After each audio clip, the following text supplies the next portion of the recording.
Hello and welcome once again to all of my brilliant students. Today we're going into Lesson 5 over Symbolism in our short story unit.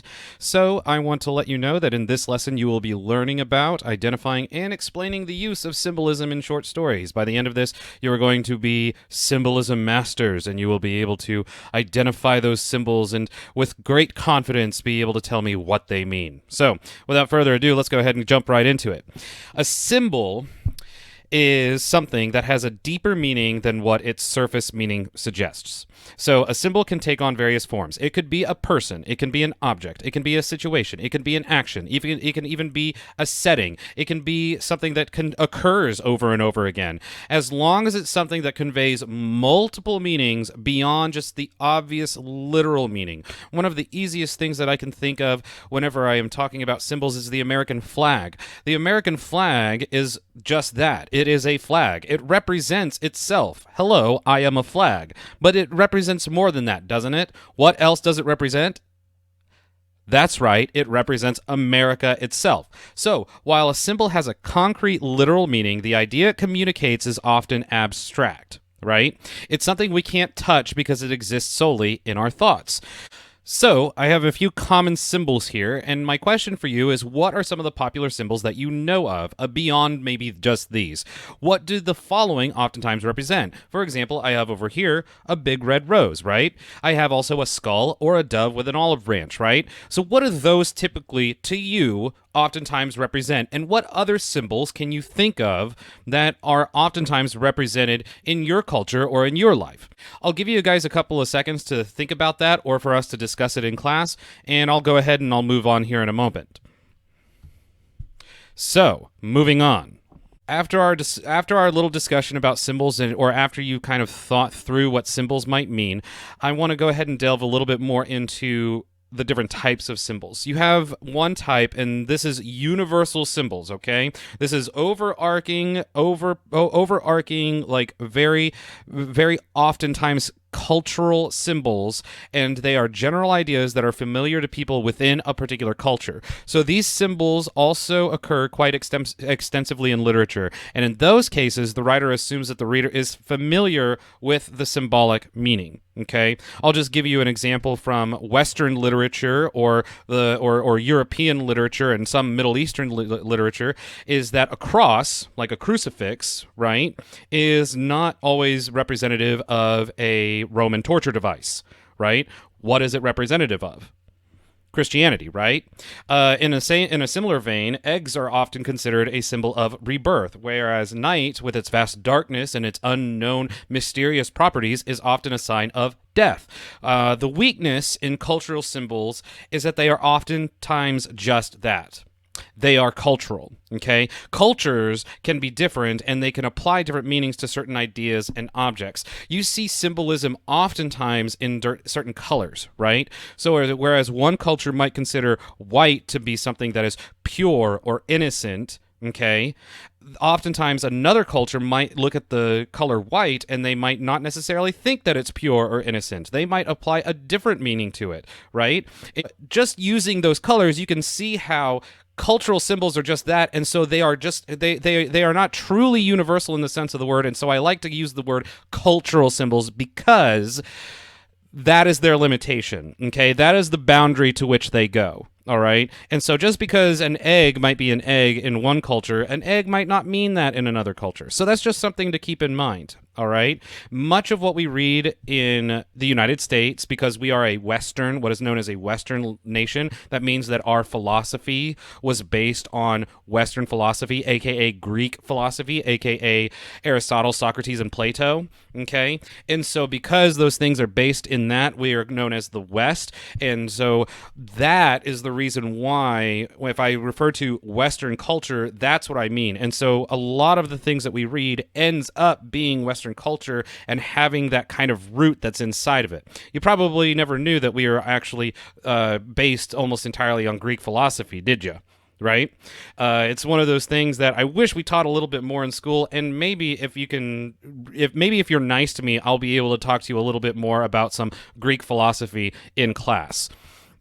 Contextual symbols are those that are specific to a particular artistic work, such as a novel, a story, or a poem. The first thing that I think of is the One Ring in The Lord of the Rings. It's the symbol of power, but it's also a symbol of corruption. Anytime that a character ends up in obtaining the One Ring, yes, they become more powerful. They get these powers like invisibility, or they have these powers of like magic or foresight or whatever it might be, right?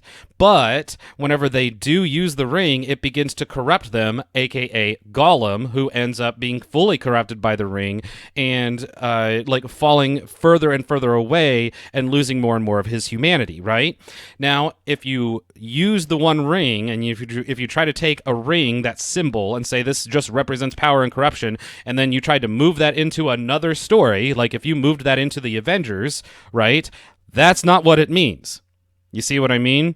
Like, a ring in the Avengers is not the same as a ring in the Lord of the Rings, okay? In the same way, in the giving tree, the tree's limbs, the tree's fruit, the tree's trunk, all of these things represent these gifts that people impart to one another fully and sacrificially and without any question and without any expectation of recourse, that is, without any expectation of repayment, right? And yeah, the limbs, the fruit, all of the things that the giving tree gives are all representative of giving of yourself, okay? But that's not what every single tree in every single story means, is it? No, it's not at all. So that means that it's a contextual symbol. That means that if you removed it from the context, then it wouldn't have the same meaning. Whereas with a universal symbol or a cultural symbol, for the most part, the author expects you to kind of know what that means. Another example of a cultural symbol would perhaps be a raven or a crow. Okay, so whenever we look at Edgar Allan Poe's The Raven represents something, and it's oftentimes represented in Western literature as an omen, right? An omen of specifically death. And so Edgar Allan Poe expects you to know that, because that is actually not a contextual symbol, it is a universal symbol or a cultural symbol, and he kind of is hoping that you get that, hey, this is a black bird that represents death and oftentimes is the herald of bad things to come.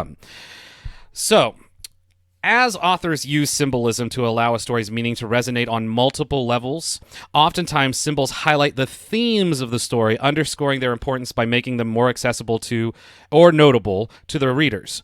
Symbol is somewhat similar to other examples of figurative language, such as similes and metaphors. Hopefully you guys have gone over similes and metaphors before. There's going to be a lesson that we go over multiple types of figurative language, including these. So they're not to be confused. So while an author might explicitly mention an object for a metaphor or a simile, they don't do that for symbols. Only its literal meaning is presented directly in a symbol, okay? So I'll just give you an example here. The first one we have is a metaphor. The bud of our friendship was yet to bloom. The word bud here is a metaphor for a potential friendship, which is mentioned directly, right? So the bud of what? Our friendship. Friendship and bud are now a metaphor to one another, okay? Now, in the same way, I could say it like a simile, right? Our friendship was like a bud that was yet to bloom. Again, bud is compared to friendship, which is also a word in the sentence, except this time it uses like or as, and so therefore you know it's a simile, right? So our friendship was like a bud that was yet to bloom.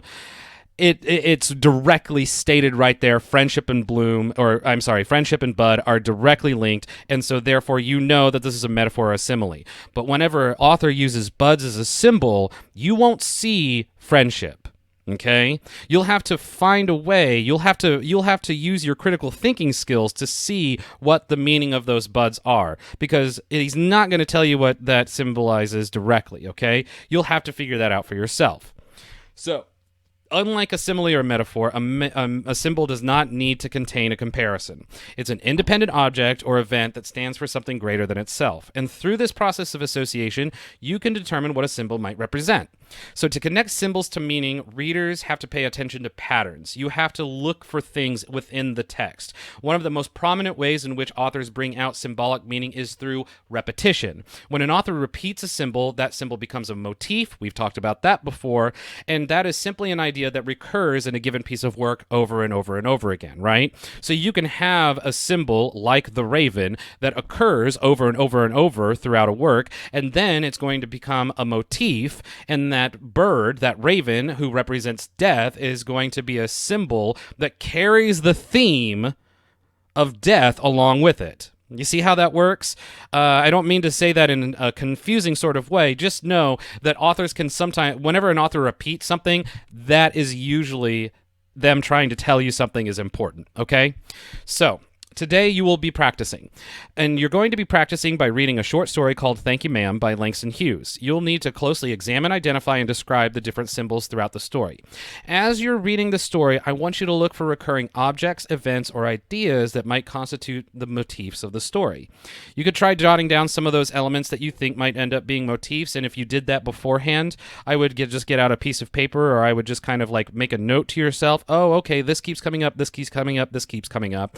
I should probably take note of that. And then at the very end, kind of figure out, oh, okay, was that important? Yeah. And that's all you really got to do.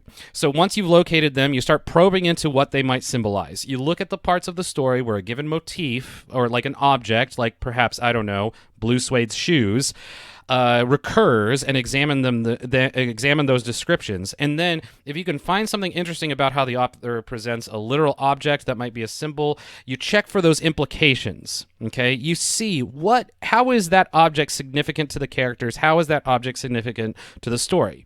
So go ahead and start thinking about that. Go ahead and start reading Thank You Ma'am by Langston Hughes, who is a wonderful writer from the Harlem Renaissance, perhaps the king of the Harlem Renaissance whenever it comes to literature. And let me know what you think. I have an assignment that is attached to this. It has 5 questions. The most important question on it is the number 4, okay? Number 4 is super important because that's the one that is talking about, and it wraps up all of the questions that we have about symbols, right? So I want you to really delve into number 4. Give me a really well thought out paragraph on that question, okay? So with all of that said, I know that you guys are going to do great, and don't stop learning, my brilliant students.